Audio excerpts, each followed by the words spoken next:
اعوذ باللہ من الشیطان الرجیم، بسم اللہ الرحمن الرحیم۔ واستفزز من استطعت منهم بصوتك واجلب عليهم بخيلك ورجلك وشاركهم في الاموال والاولاد وعدهم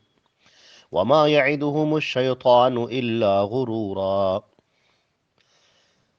یہ سورہ بنی اسرائیل کی آیت نمبر 64 ہے، 64، اور ترجمہ اس کا یہ ہے: ان میں سے تو جسے بھی اپنی آواز سے بہکا سکے بہکا لے، اور ان پر اپنے سوار اور اپنے پیادے چڑھا لا، اور ان کے مال اور اولاد میں ان کا شریک بن جا، اور انہیں جھوٹے وعدے دے۔ ان سے جتنے بھی وعدے شیطان کے ہوتے ہیں سب کے سب سراسر فریب ہے۔ اس کے اندر اللہ رب العزت نے شیطان مردود کے جو بہکانے کے طریقے ہیں اور جو چیزیں ہیں ان کو پیش کیا ہے۔ بظاہر اس کے ترجمے سے ایسا لگ رہا ہے کہ اللہ نے شیطان کو یہ راستہ دکھایا ہے کہ ان چیزوں سے تم بہکاؤ، لیکن حقیقت یہ ہے کہ اللہ رب العزت بہت اچھی طرح سے جانتا ہے کہ شیطان مردود کس طرح سے اس کے بندوں کو گمراہ کرے گا اور کرتا ہے۔ چنانچہ اللہ رب العزت نے ان چیزوں کا یہاں پر ذکر فرمایا ہے کہ یہ جو شیطان مردود ہے وہ جو اللہ کے بندوں کو جو گمراہ کرنے کی کوشش کرتا ہے، اس کے جو طریقے ہیں یہاں پر ان کا ذکر کیا گیا ہے۔ اللہ نے فرمایا کہ وَاسْتَفْزِزْ مَنِ اسْتَطَعْتَ مِنْهُمْ بِصَوْتِكَ، تم اپنی آواز کے ذریعے سے جس کو بھی بہکا سکو بہکاؤ، جتنی بھی تم اپنی قوت کا استعمال کر سکو اپنی طاقت جھونک دو۔ یہ جو آواز یہاں پر کہا گیا ہے کہ شیطان مردود اپنی آواز کے ذریعے سے گمراہ کرتا ہے، اس آواز سے مراد مفسرین نے لکھا ہے کہ یہاں پر پرفریب دعوت یا گانے، موسیقی اور لہو و لعب کے جو دیگر آلات ہیں جن کے ذریعے سے شیطان بکثرت لوگوں کو گمراہ کر رہا ہے۔ اسی طریقے سے جیسے شرکیہ اور سب قوالی جو چل رہی ہیں آج کل، جو ان قوالیوں کے ذریعے سے شرک اور کفر جو ہے ذہنوں کے اندر ڈالا جاتا ہے۔ اسی طریقے سے بہت سارے ایسے لیکچر ہیں، بہت ساری ایسی تقریریں ہیں جن کے ذریعے سے ذہن کے اندر مواد بھرا جاتا ہے جو فساد کا ہے، شر کا ہے، کفر کا ہے، شرک کا ہے۔ وہ ساری چیزیں اس کے اندر شامل ہیں کہ شیطان مردود جو لوگوں کو گمراہ کرے، جو گمراہ کرنے کا اس کا طریقہ ہے، وہ اس طریقے سے کرے کہ ہر وہ آواز، یعنی ہر وہ چیز جس کے ذریعے سے بندے گمراہ ہو سکتے ہوں، ان کو گمراہ کرنے کی کوشش کرے۔ چونکہ شیطان کا کام ہی یہ ہے کہ وہ صراط مستقیم پر بیٹھ جائے اور لوگوں کو بہکائے۔ اسی لیے ایسی آوازوں سے بچنا چاہیے جو تمہیں فتنہ اور فساد کی طرف لے کر جانے والی ہوں۔ اللہ کے نبی صلی اللہ علیہ وسلم نے کتنی پیاری بات فرمائی: ان اصدق الحدیث کتاب اللہ وخیر الہدی ہدی محمد صلی اللہ علیہ وسلم۔ سب سے سچی بات، سب سے عمدہ بات، سب سے پختہ بات اللہ کی کتاب ہے، یعنی قرآن پاک ہے، اور سب سے بہتر طریقہ محمد مصطفیٰ صلی اللہ علیہ وسلم کا طریقہ ہے۔ لہٰذا جو بھی آدمی ان دو چیزوں کو پکڑے رہے گا وہ کبھی کسی کے آواز سے اور فتنوں سے گمراہ نہیں ہوگا۔ یہاں پر ایک بات اور کہی گئی: وَأَجْلِبْ عَلَيْهِمْ بِخَيْلِكَ وَرَجْلِكَ، تم ان پر اپنے سوار لے آؤ اور ان پر اپنے پیادے لے آؤ۔ جلب کہتے ہیں یہ کھینچ کر لانے کو، اور اسی طریقے سے خیل جو ہے یہ پوری گھوڑوں کی جماعت کو کہتے ہیں، اور جو رجل ہے یہ راجل کی جمع ہے جس کے معنی پیادے کے آتے ہیں، یعنی تم پیدل اور گھوڑ سوار اور اس طریقے سے جتنے بھی تمہارا لاؤ لشکر ہے ان سب کو لے آؤ۔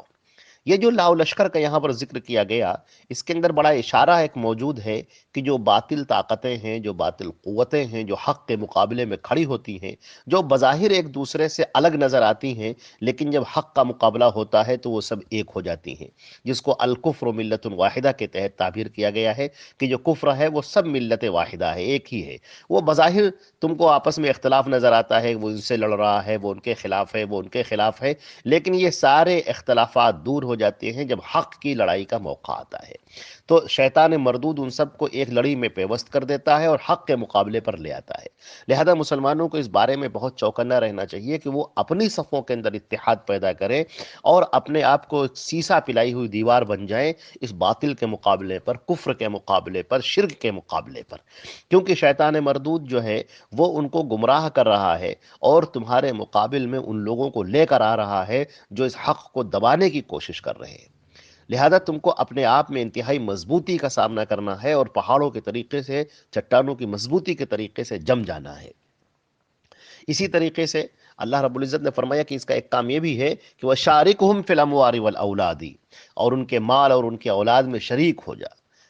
یہ مال اور اولاد میں شریک ہونے کا کیا مطلب ہے؟ اموال میں شیطان کی شراکت کیا ہے؟ حرام طریقے سے کمایا جائے، حرام کاموں میں خرچہ کیا جائے، جیسے سود ہے، رشوت ہے، چوری ہے، ڈاکہ ہے، دھوکہ وغیرہ سے مال حاصل کیا جائے،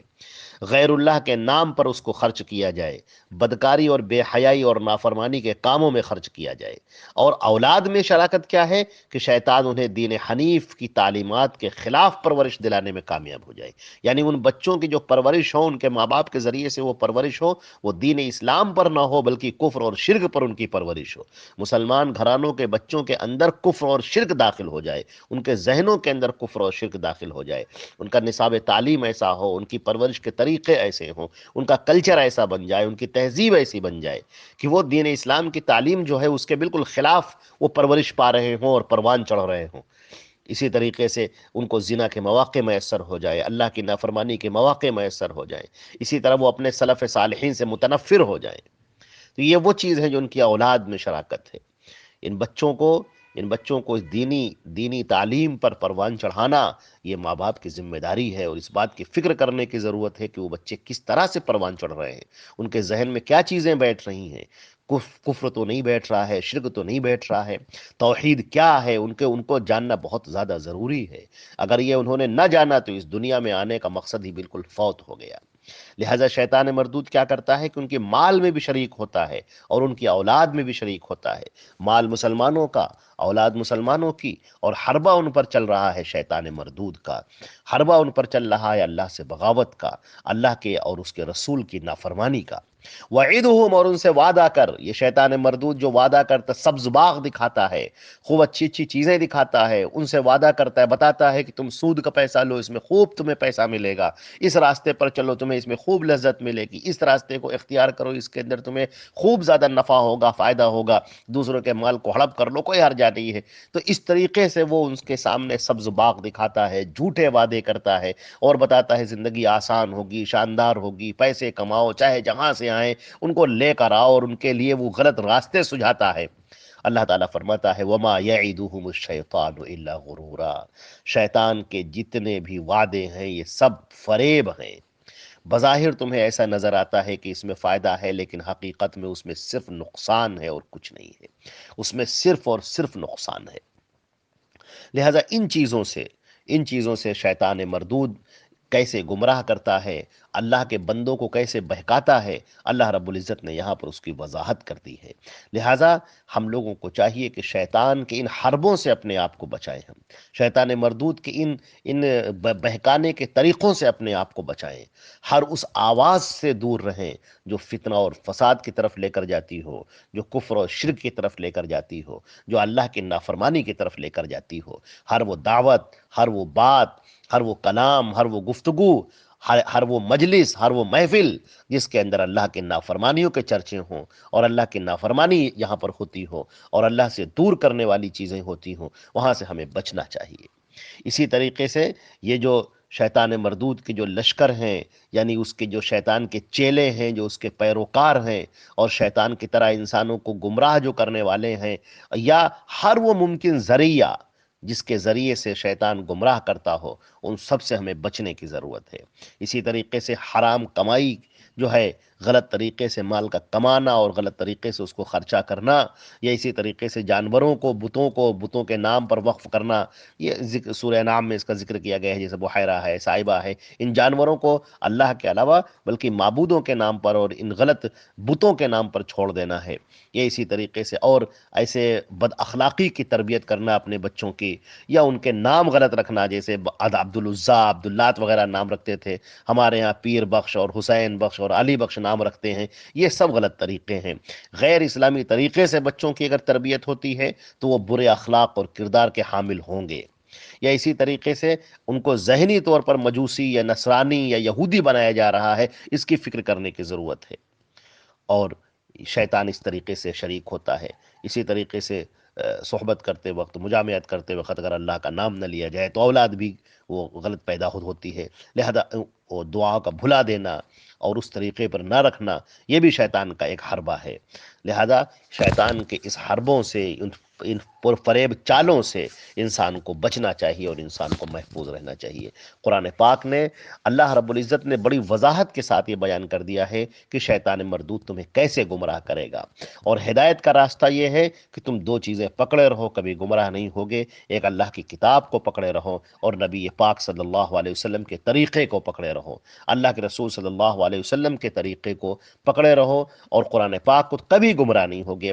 اپنی زندگی کا نقشہ انہی کے روشنی میں تیار کرو، قرآن اور حدیث کے ذریعے سے، اسی کی روشنی میں اپنے آپ کو چلاؤ، اسی کی روشنی میں آگے بڑھو، نبی کریم صلی اللہ علیہ وسلم کے پیچھے پیچھے چلو اور ان کی اتباع کرو اور ان کی بات مانو۔ جس نے اللہ کی بات مانی، اس کے رسول کی بات مانی، وہ کامیابی سے ہمکنار ہو گیا۔ اس دنیا میں بھی اس کو کامیابی مل گئی اور آخرت میں بھی اس کے لیے کامیابی ہے۔ اور اگر اس نے اللہ اور اس کے رسول کے طریقے سے بغاوت کی، اپنے آپ کو الگ کر لیا، تو یہ دنیا بھی اس کے لیے ناکام ہے اور آخرت کی ناکامی بھی اس کا مقدر ہے۔ اللہ رب العزت ہمیں اور آپ کو اس سے محفوظ رکھے۔ وآخر الدعوانا الحمدللہ رب العالمین، وصلی اللہ علی محمد وآلہ وصحبہ اجمعین برحمتک یا ارحم الراحمین۔